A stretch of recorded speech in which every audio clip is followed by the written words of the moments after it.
سلام الله عليه أبو جعفر تأتي امرأة إليه وتقول له إني متبتلة. التبتل في اللغة العربية يعني الزهد وكثرة العبادة.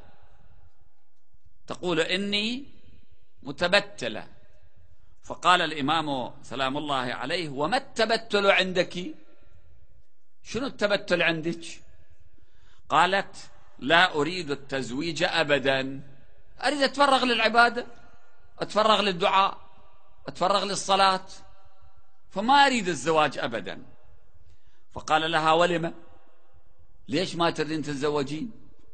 قالت: ألتمس في ذلك الفضل، أريد الفضل، أريد الثواب، أنشغل بالأولاد، أنشغل بالزوج، أنشغل بأعمال البيت، ما أريد أتفرغ، أطلب بذلك الفضل. فقال: انصرفي، روحي. هي العبارة الأدبية المحترمة: انصرفي. لكن لو إحنا باللغة الدارجة: دروحي دروحي، انصرفي.